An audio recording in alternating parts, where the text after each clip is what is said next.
Hello everyone, welcome to my another vlog. आजको vlog चाहिँ एकदम क्युट अनि स्पेसल मोमेन्ट बारे हो। आज छोरीको बाबाले दराजबाट हाम्रो 15 महिनाको छोरीको लागि एउटा टोय कम्बो ल्याइदिनु भएको छ। साँच्चीकै प्याकेज देख्ने बित्तिकै मलाई नै धेरै एक्साइटमेन्ट भयो किनकि बच्चाहरूको लागि केही आउँदा आमाहरू नै बढी खुसी हुने रहेछन् है। यो कम्बो अफरभित्र चाहिँ mini piano, writing tablet, magic water box अनि म्युजिकल टोइजहरू रहेछन्। देख्न पनि एकदम क्युट अनि बच्चाहरूलाई खेल्दै रमाउन मिल्ने खालको के।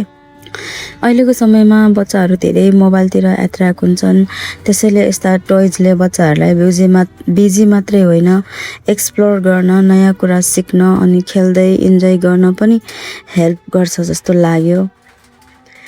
जस्तै यो पियानो हेर्नु न, टोय खेलेपछि त छोरी तुरुन्तै पियानो बजाउन थालिन्। उहाँलाई साउन्ड आएको मात्रै पनि यति रमाइलो लागिरहेको थियो कि बारम्बार प्रेस गरिरह्यो।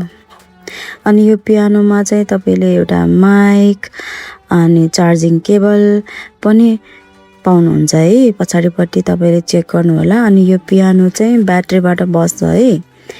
ब्याट्री राखेर बजाउनुपर्छ। यो माइकको साइडमै ब्याट्री राख्ने ठाउँ छ।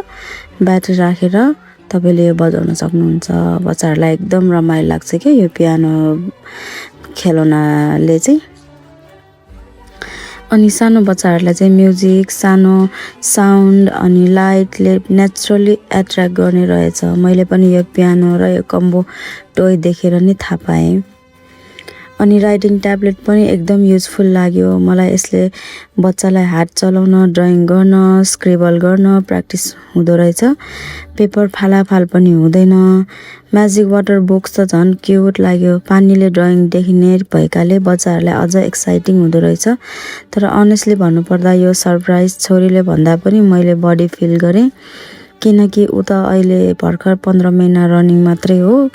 उसलाई कसैले सरप्राइज दिएको, गिफ्ट ल्याएको भन्ने अझै बुझ्दैन। तर बाबाले आफ्नो छोरीलाई सम्झेर उसको लागि के राम्रो होला भनेर टोय अर्डर गर्नु, त्यो चाहिँ धेरै स्पेसल लाग्यो मलाई। साँच्चीकै बाबाहरूले धेरै शब्दमा माया देखाउँदैनन् होला, तर आफ्नो बच्चाको लागि क्वाइटली सोचिरहेका हुन्छन्।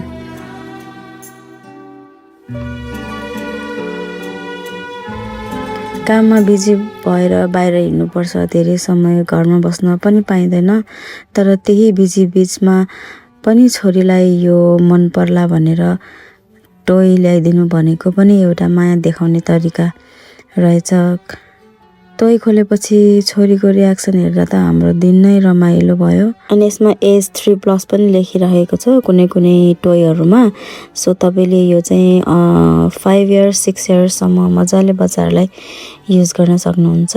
बच्चाहरूलाई एकदम मनपर्ने छ यो अन्टिल 5-6 इयर्स है त साथीहरू। हेर्न सक्नुहुन्छ तपाईँले मैले भिडियोमा कसरी पेन्ट गरेर बसेको छु यो वाटर हालेर यो वाटर बुकमा।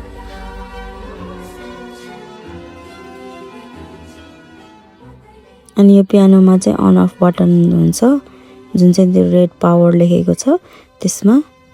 अनि मेरो छोरी हेर्नु न, पियानो अगाडि राख्नै हुँदैन, राख्न साथै यति खेल्न रुचाउँछ कि। टोय खोलेपछि छोरीको रियाक्सन हेर्दा त हाम्रो दिन नै रमाइलो भयो।